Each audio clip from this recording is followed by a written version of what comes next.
ये कहानी है धनिया की, जो एक फैक्ट्री में काम किया करता था। लेकिन कुछ दिनों पहले ही वो फैक्ट्री बंद पड़ गई और वो बेरोजगार हो गया। धनिया की पत्नी बहुत पहले ही गुजर गई थी।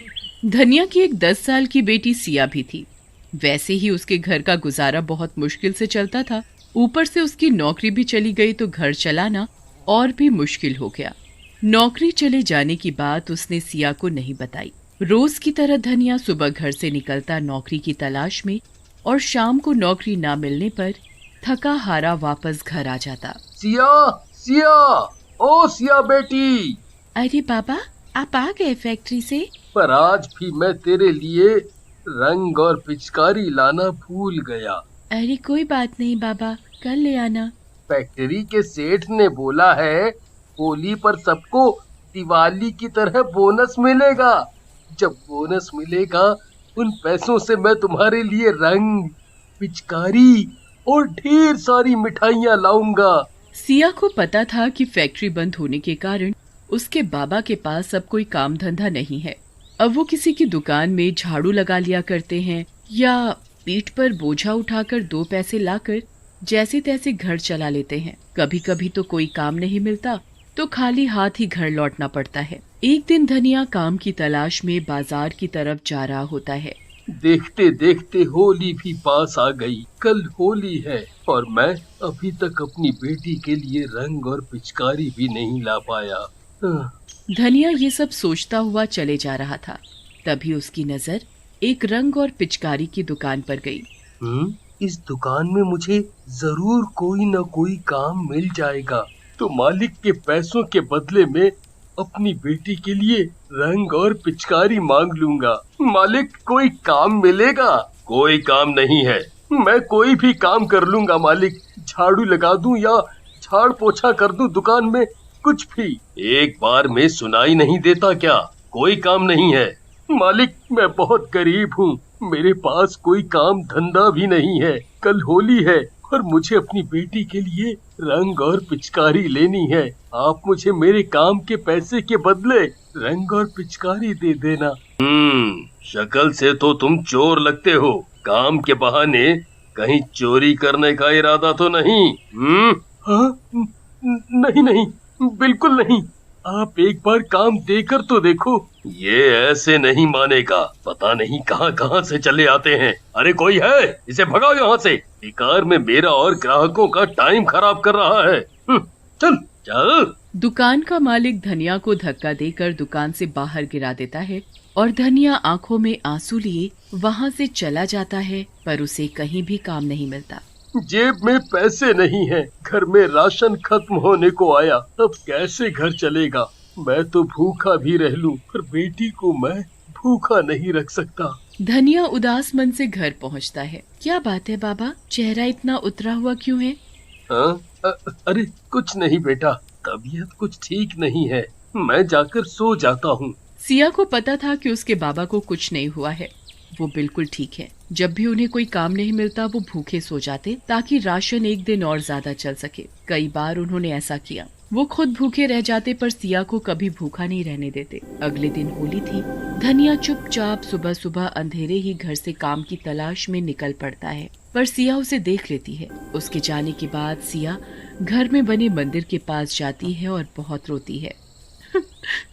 माँ, मेरी तो अपनी माँ भी नहीं, पर तू तो पूरे जगत की माँ है, तो मेरी भी माँ हुई ना। एक बेटी झोली फैलाकर अपनी माँ के सामने भीख मांगती है कि मेरे बाबा को दुख मत दो, वो बहुत दुखी है। माँ, मैं तुझसे कोई धन दौलत नहीं मांगती, पर मेरे बाबा को कोई काम दिला दो जिससे वो 2 वक्त की रोटी खा सके। कल रात भी मेरे बाबा बिना खाए सो गए, अगर उन्हें कुछ हो गया तो?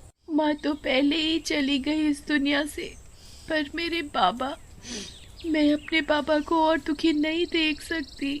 माँ, मैं तेरे आगे हाथ जोड़कर खड़ी हूँ, विनती करती हूँ, मुझे कुछ नहीं चाहिए कभी भी, पर मेरे पापा को कोई काम दिला दे।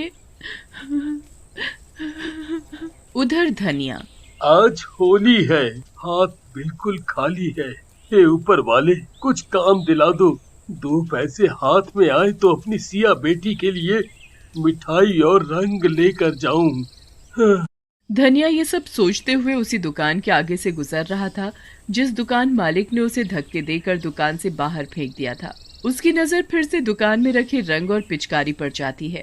तभी दुकान का मालिक जल्दी जल्दी दुकान बंद करके कहीं जा रहा होता है। उसके हाथ में एक बैग भी था जो हड़बड़ी की वजह से वहीं दुकान के सामने गिर जाता है। धनिया उस बैग को उठाकर दुकान के मालिक को देने जाता है, पर उतने में दुकान का मालिक अपनी गाड़ी में बैठकर जा चुका होता है। धनिया बैग खोलकर देखता है। अरे बाप रे, इतने सारे पैसे! इन सारे पैसों से तो मेरी सभी समस्या हल हो सकती है। इन पैसों से मैं सिया के लिए ढेर सारे रंग और पिचकारी ले सकता हूँ। पर उसके मन में कई सवाल भी चल रहे थे। नहीं नहीं, ये ठीक नहीं होगा। पता नहीं किस काम के लिए उन्होंने ये पैसे अपने पास रखे हों। ये सोचकर धनिया उस दिशा में बैग लेकर भागा जिस दिशा में मालिक की गाड़ी गई थी। पर धनिया को तो दूर दूर तक मालिक की गाड़ी नहीं दिखी।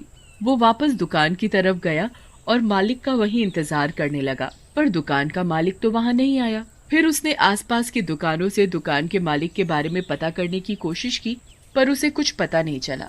कुछ दूर जाने पर उसे दुकान के मालिक की गाड़ी दिखाई दी। अरे, ये तो दुकान के मालिक की गाड़ी है। चलो, मेरी मुसीबत तो दूर हुई। ये बैग उन्हें वापस करके बोझ हल्का करूं। वो ये सब सोच ही रहा होता है कि तभी उसकी नजर दुकान के मालिक पर पड़ती है। वो अस्पताल के सामने खड़े थे और उनके साथ एक औरत भी थी जो उसकी पत्नी थी पूजा। वो दोनों ही बहुत रो रहे थे। धनिया भागता हुआ उन दोनों के पास पहुंचा। मालिक, मालिक, आप इस बैग के लिए ही रो रहे हो ना? देखिए मालिक, आप मुझे चोर नहीं समझिएगा। मैंने ये बैग चोरी नहीं किया। आप अपनी दुकान से बहुत जल्दी में बाहर निकले तो ये बैग वहीं नीचे गिर गया था। धनिया की बातें सुनकर और उसके हाथ में बैग देखकर दुकान का मालिक चौंक गया। हम इन पैसों के लिए नहीं रो रहे। हमारा एक ही बेटा है, उसका एक्सीडेंट हो गया है। उसे बहुत चोट आई है। वो जिंदगी और मौत से जूझ रहा है। डॉक्टर ने बोला है उसका खून बहुत बह गया है। खून की जरूरत है उसे, पर हम दोनों में से उसका ब्लड ग्रुप मैच नहीं हुआ। एक आदमी बड़ी मुश्किल से खून देने को राजी तो हुआ, पर बदले में उसने बहुत सारे रुपए मांगे। ये रुपए उसी को देने के लिए थे, पर अस्पताल पहुंचकर मैंने देखा कि रुपयों से भरा बैग जो मेरे हाथों में नहीं था, बिना पैसों के वो आदमी खून देने को तैयार नहीं हुआ और यहाँ से चला गया। उन दोनों की बातें सुनकर धनिया की आंखें भर आईं। मालिक, मैं दूंगा आपके बेटे को खून। आप मेरा टेस्ट करवा लीजिए। क्या पता आपके बेटे का ब्लड ग्रुप मेरे ब्लड ग्रुप से मिल जाए। धनिया का ब्लड ग्रुप मालिक के ब्लड ग्रुप से मिल गया। उसने मालिक के बेटे को ब्लड दिया और मालिक के बेटे की तबीयत में सुधार आने लगा। तुमने मेरे बेटे की जान बचाई। तुम्हारा एहसान मैं जिंदगी भर नहीं भूल सकता, ना ही इसकी कोई कीमत दे सकता हूँ। फिर भी इस बैग में जो भी रुपए हैं वो सब तुम्हारे हैं। ये आप क्या कह रहे हैं मालिक? जान बचाने वाला तो ऊपर वाला है, मैं नहीं। मुझे ये पैसे नहीं चाहिए। अगर मैं आपसे ये पैसे ले लूंगा तो ऊपर वाले को क्या मुंह दिखाऊंगा? मुझे माफ कर दो अपनी गलती के लिए। उस दिन मैंने तुम्हें क्या क्या नहीं बोला। मैंने ही तुम्हें अपनी दुकान से चोर बोलकर निकाल दिया था, वो भी धक्के देकर। मालिक, आप मुझे शर्मिंदा ना करें। धनिया वो बैग मालिक को दे देता है और फिर धनिया वहाँ से अपने घर की ओर चला जाता है। घर पहुंचकर देखता है कि सभी बच्चे बड़े होली खेल रहे हैं, नाच रहे हैं। जैसे ही वो घर पहुंचकर सिया को आवाज लगाता है, सिया बाहर आ जाती है। पर ये क्या? धनिया देखता है कि उसके हाथों में रंग की पिचकारी है। सिया मेरी बच्ची, ये रंग पिचकारी कहाँ से आई? कौन लाया? बाबा, आज मैं बहुत खुश हूँ। मेरी माता रानी ने मेरी सुन ली। आपको नौकरी मिल गई। नौकरी? तभी घर के अंदर से वही दुकान का मालिक और उसकी पत्नी बाहर आ जाते हैं। मालिक, आप यहाँ? ये पैसे का बैग, इसके तुम हकदार हो। ले लो ये, और मैं अपनी दुकान में तुम्हें नौकरी पर रखता हूँ धनिया।